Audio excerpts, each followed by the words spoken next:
I've got a phone call from Bart Volker. He asked me if I've seen a film Metro Manila, and then they sent me a script called Anthropoid, and they said it's a new project of a director, Sean Ellis.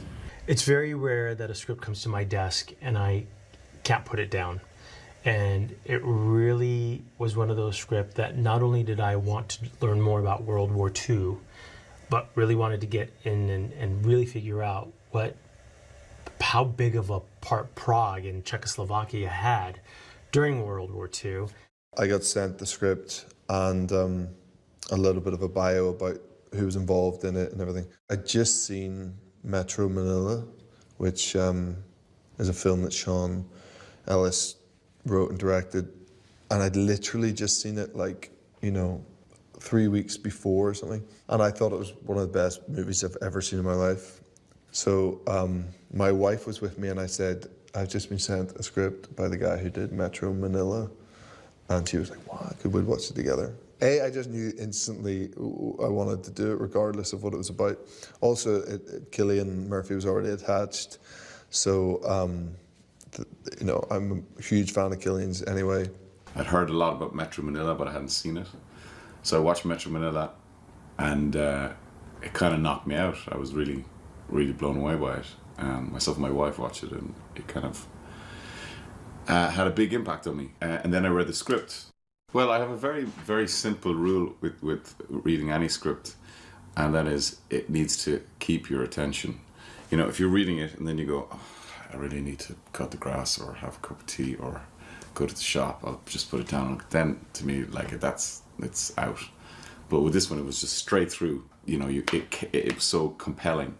You had to keep reading until the end. That for me, if it's that good of a read on the page, it's just only gonna get better and better. Sean, very early on when I agreed to do the film, gave Cillian and I a book literally called Operation Anthropoid that was like blow-by-blow account of every detail of the mission and background of both Jan and Josef's characters, and that was sort of like our Bible.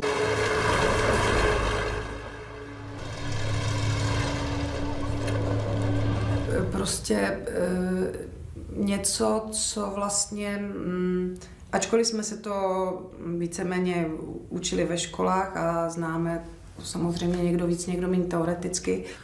This is probably best story in Czechoslovakia history in last 100 years. No to je nádherný, to je nádherný, to je skutečně radost. Víte, že potom po té dlouhé době, že ještě se to takhle dělá a moc jim gratuluju a jsem rád, že se to pustili. Tak jsem velmi rád a ne já, jistě by to viděli i tamti, co jsou už bohužel na druhém světě. What is your mission? Operation Anthropoid. What is Anthropoid? The decision was to do it in Czech accent. You know, Sean had decided that all the Germans would speak German, so it was very much like a foreign language. So I think it was a clever approach to it. I was sort of terrified about the idea of that, of doing a Czech accent, because it's not Russian, which is stronger and you can hang your hat on it a bit more. It's a bit more of a definitive thing. Czech's quite subtle, really. I think casting so many Czechs in the movie and not all Brits really helped, because I do think our British actors really took a lot of cues language-wise from their Czech counterparts.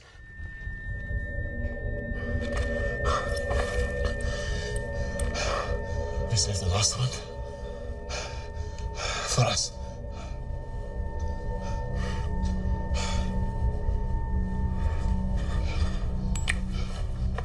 I went to the actual spot where my character had had his last breath, and it had a massive effect on me. It literally went from seeing the real church on like a Tuesday and then seeing the set on like a Thursday, and it was mind-blowing. They were literally identical. Honestly, I've never, and I feel like I maybe never will see a set like it. It was driven by Sean, but also Morgan Kennedy, who's our production designer. The attention to detail of replicating that church was like nothing I've ever seen. It was to scale exact to scale model of the church. Honestly, the most impressive set I've ever seen in my life. I think we would have shot in the original cathedral, but obviously because of the action that was taking place there, we decided to build it in one of the big stages in Barrandov Studios. There was one point actually when they built the roof first, and then they basically raised the roof up on chains, and then they built the walls either side, and they were going to roll the walls in underneath. And we all went down there and looked at this roof, and we're looking by eye and thinking, when they roll that up, it's not going to fit, the walls aren't going to fit underneath it. And it basically fitted by, I think it was 6 centimetres. We'd build, and as we were going on, they'd keep going back to the original church to sort of check details and check sizes and make sure that everything was exactly as we wanted it to be. And yeah, it was a huge build, certainly the biggest thing I've ever built. I think it was the manager of Barrandov Studios came into the big studio to see the finished cathedral. I think she was so overcome with emotion that she started crying. There is no time. Take up defensive positions, we hold them from here. Bublik, take the upper gallery.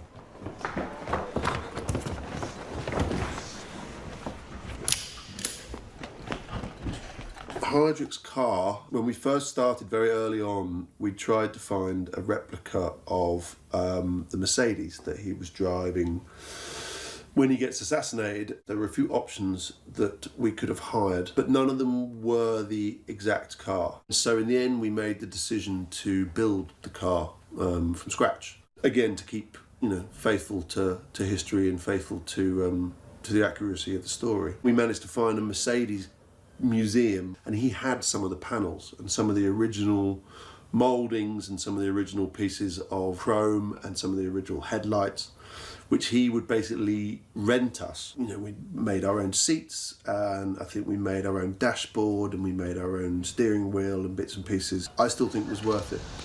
And action!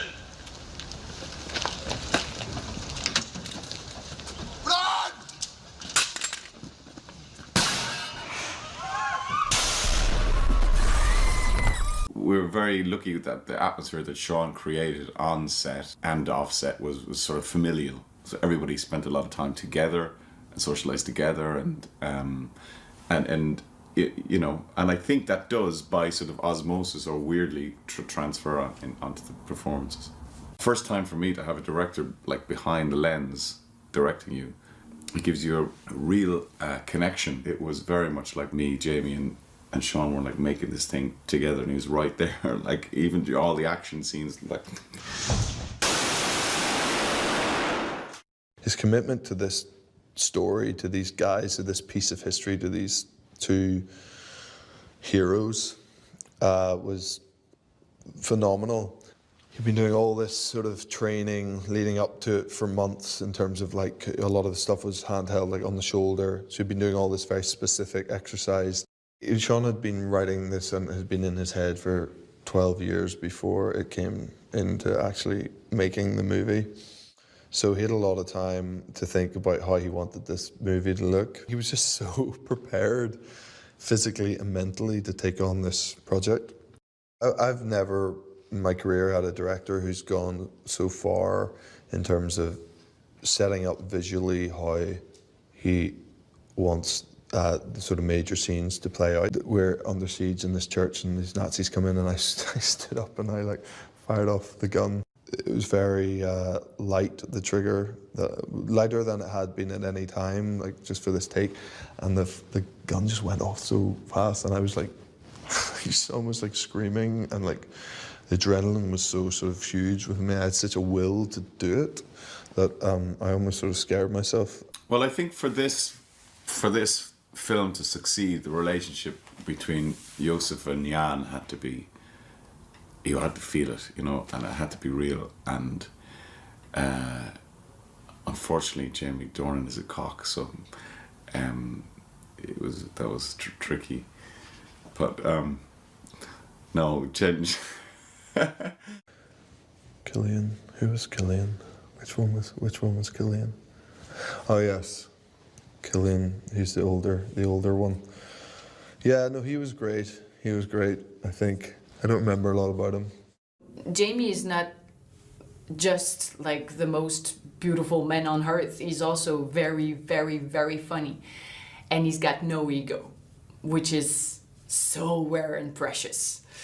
And to work with somebody like that on set is just perfect. You cannot ask for better. I remember the first big scene we had to do in the living room together, when we're talking about the mission. We just did it, and it was easy. And he's not making anybody wait. He's just super present, and you feel that he's happy to be on set. He's really in his element, I think. Everyone just relax. Maybe it was a mistake not to inform you of the danger. And I remember after doing the scene over and over again, he just went like, "Oh, well, that was fun." And I thought it was so cute and adorable. But he's married and he's got 2 kids.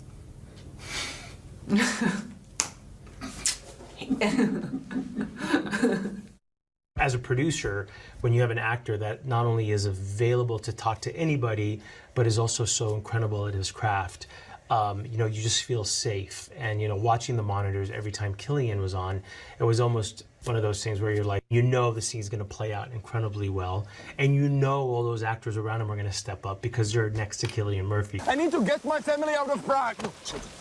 No one is going anywhere, Jordan. You try and run now, and they will pick you up before you reach the city limits. And I like them two together. Jamie and Cillian, they were like good friends, or they had so many jokes and with each other. And Charlotte was fun. I really like one sentence, which is like small in the movie, and it's not a big scene, but I think that's what it's about. I think Cillian is saying that sentence, and it says, "You have to take a side." Sometimes you have to pick a side.